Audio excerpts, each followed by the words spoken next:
A report into Christine Holgate's acrimonious exit from Australia Post has called for the Prime Minister to apologise and for the Australia Post chairman to resign.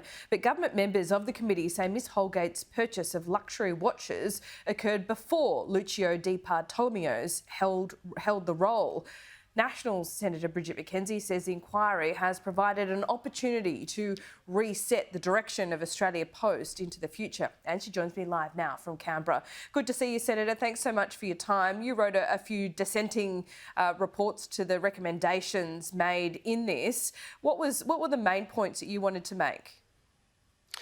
Yeah, Laura, you're dead right. I think this inquiry actually provides a strong basis for the future financial sustainability of Australia Post, particularly the 2,500 licensees right across rural and regional Australia who really loved the way the former CEO, Christina Holgate, managed the business, included them in decision-making and really did some great deals to underpin their financial sustainability going forward. So that is one thing the report does do. I think it's worth noting that the coalition senators agree and support the majority of the recommendations in the report.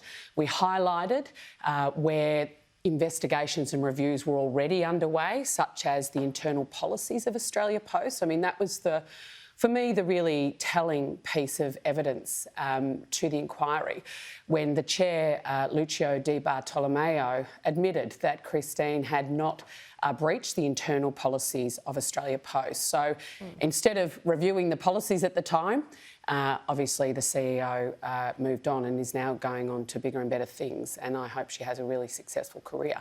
So they've now started reviewing those policies as is proper, and hopefully this won't happen again. I guess as the Nationals Senate leader, one of the things I was very keen on having assurances of and guarantees through this inquiry that Australia Post, in part or whole, would not be privatised, which was some of the rumours going on following a BCG review. And I received, in response to my questioning through the inquiry, absolute guarantee from every single Australia Post director that there will be no privatisation going forward, which is great news for staff, for licensees and for rural and regional communities. You've often stated what a great job Christine Holgate did at the head of Australia Post, but now she's Australia Post's competition, one of their fiercest rivals. Are you concerned that she has all this corporate knowledge that she could actually use against Australia Post?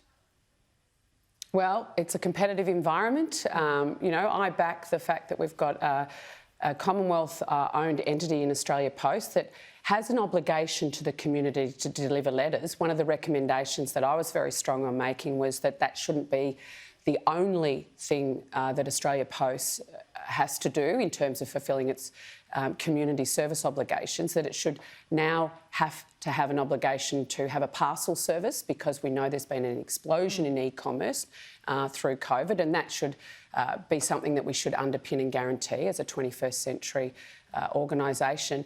And to build on Holgate's legacy, where she actually ensured for many rural and regional communities where banks had left town, that it was your local post office where you could still get the banking done, that provision of financial services more broadly becomes one of those community service obligations of Australia Post. So that's one of the recommendations we put forward, and I'll be working with the government to make sure that happens. Above all else, it seems like, frankly, a dumb decision to let her go. Why wouldn't she be reinstated, given what you've just laid out to us this morning? Yeah, look, I think it was a great loss to the organisation. Talking to licensed post office holders across the country, they feel very strongly about Senator, this. But what happened here?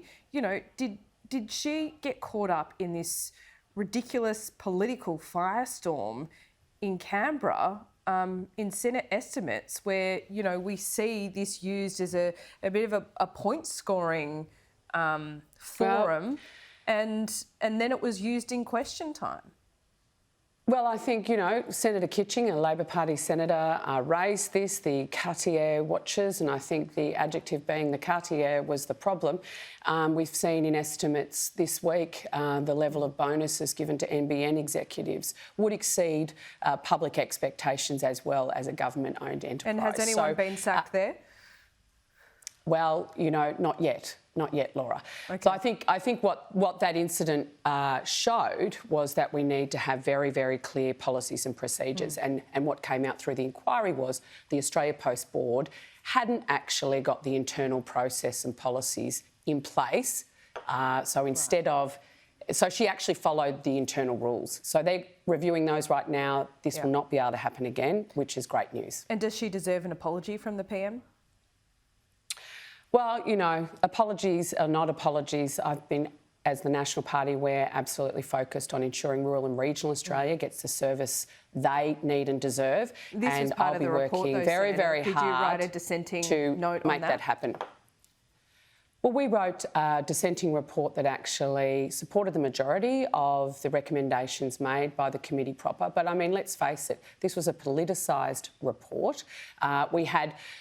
the report asks the ANAO, for instance, to investigate ministers' behaviour. Well, the ANAO actually is restricted from doing that by the Australia Post Act itself. So it was a completely politicised report, unfortunately. I think the take-home is, how do we put Australia Post and its licensees on a sustainable footing going forward?